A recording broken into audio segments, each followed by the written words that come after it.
Have I been wrong about Ibanez guitars for all these years? Well, in this video we are going to assess my stupidity and my ignorance and take a look at some new releases from Ibanez that, if you haven't seen, I definitely think you should. Hey, what is up everyone? My name is Chris and welcome back to the channel. Thanks for tuning in to this video.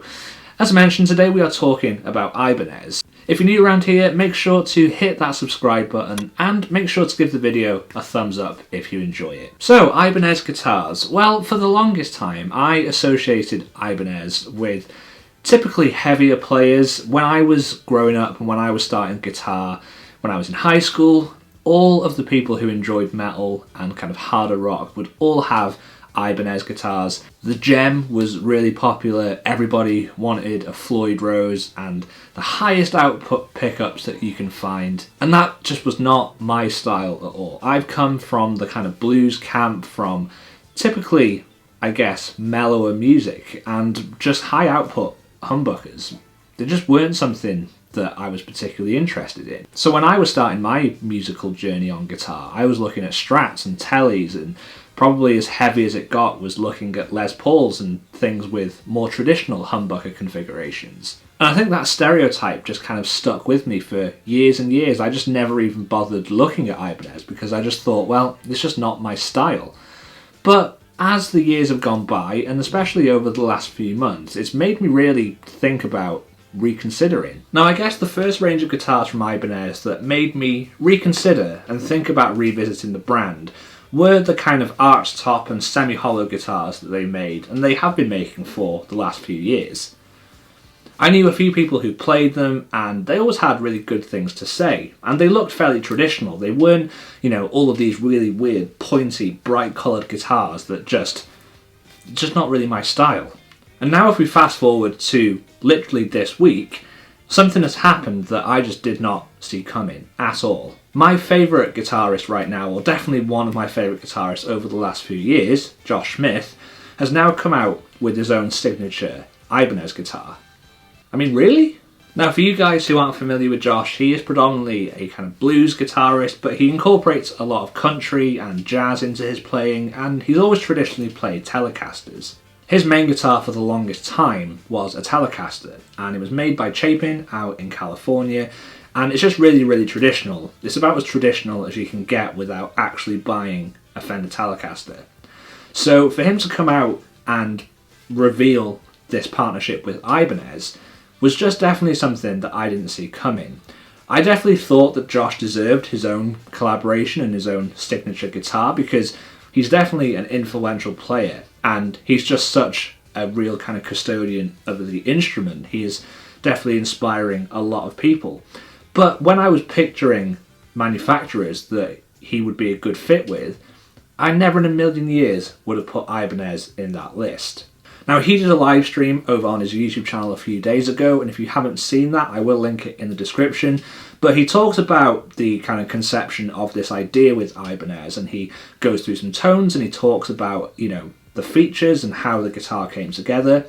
And when you actually hear him talk about it, it actually makes quite a lot of sense. The thing that immediately strikes you about the guitar is the kind of originality and the attention to detail, and mainly just the thought behind why certain design features were put on the instrument. And this is why I feel like I need to pay a bit more attention to Ibanez, because they are a Japanese company.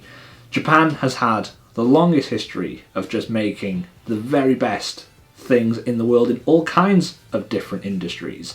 The watch that I wear is made in Japan. The coffee cup that I drink my coffee out of every morning is made in Japan.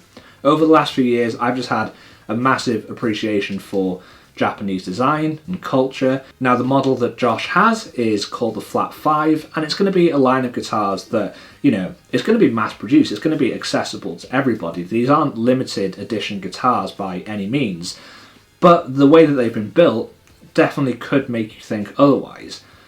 Josh mentioned that they were able to incorporate all of his ideas into the guitar, so it seems quite traditional. The, fretboard radius, the neck profile, even the pickup configuration is just traditionally Telecaster. And that's awesome because I love the Telecaster. The thing that I really love is the pickup selector.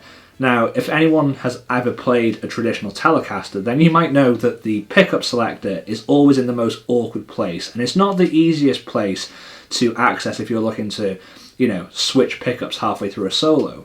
But what Josh has managed to do is he's managed to move the location of that and make it slightly more Strat-like. Now, you guys probably know me by now. I play a Strat all the time. That is home for me. So the fact that this Telecaster style guitar now has a Strat style pickup selector, it's just a massive bonus. I love that. And I think for Josh as well, because he does play Strats, that's probably a choice that is going to help him when he's soloing, just to help him switch different tones really quickly. And I mentioned that Ibanez are obviously innovating and trying to put their own stamp on it, and the body shape is definitely where they have done that. The pick guard is slightly different, and the actual curves on the guitar look a little bit different than a traditional Telecaster. The cutaway, the horn on it is just slightly more elongated, and I still think that it's done tastefully. It's not necessarily something that is just obviously not a Telecaster. You could think of it as a Telecaster 2.0 if you wanted to, and I respect Ibanez for that. I think that's awesome. Now, another line for Ibanez that's really exciting this year is their AZ line, or AZ for all of my American friends out there. And these are more kind of Strat style guitars in terms of their body shape. They have a humbucker in the bridge and then 2 single coils, so again, a pickup configuration that is fairly modern. And again, these look like they have really, really cool features. Pete and Rabea at Anderson's did an awesome demo of these in the week, so I'll link that video down below as well. And I kind of think that these are, again, fairly traditional looking guitars. I wouldn't have necessarily associated these with Ibanez. They're pretty similar to what Suhr have been doing for the last few years, and those Suhr guitars look absolutely awesome. Loads of people have played them, and I, for one, would definitely love to get my hands on one of them. So I think that's a really cool move from Ibanez. These, again, have really cool features, and I definitely, for one, would be happy to play one. It doesn't look out of place in terms of my style. But there is one thing with this whole AZ line and the AZS line, which is the kind of Telecaster style Josh Smith signature, so that guitar is going to form part of the lineup in that series. There's something about all of these guitars which definitely surprises me and is maybe a barrier for entry. Maybe it's not. I'd love to hear in the comments what you think of this. But the price of some of these guitars is going to be definitely above $2,000, £2,000 even. It's a lot of money for a guitar with Ibanez on the headstock. Maybe that's controversial to say, but I definitely feel like with the Suhr guitars, for example, those are probably comparably priced, maybe a little bit less, and there's so many great guitars in the kind of Strat and Telecaster style that are in that price bracket or below. And it concerns me a little bit whether Ibanez have the kind of brand equity for those style of players that would make them go for this kind of guitar. Now, I completely understand that these are instruments that are really carefully built. They're designed with the best manufacturing infrastructure probably in the guitar business. But it's hard to get past the whole Ibanez on the headstock thing. I mean, if I had £2,000 to spend on a guitar, I don't think Ibanez would be top of my list of manufacturers that I'd want to go to. And I don't know if that's the case for most people. Maybe that's just me, but I definitely was surprised when I heard the price. I thought they would probably be, more in line with, I guess, more high-end USA Strats, so maybe £1,000 to £1,500 or dollars, and I think that would make it more accessible. That would probably be a bit more comfortable for me to maybe think about getting into that world, but $2,000 for an Ibanez? I don't know. But, like I said, these are made in Japan. The craftsmanship is going to be awesome, and it's probably just me needing to let go of some old misconceptions that I had about the brand and some old stereotypes, and probably letting go of those and actually approaching Ibanez as I would approach any other manufacturer that's making awesome guitars. Maybe that's the way to go.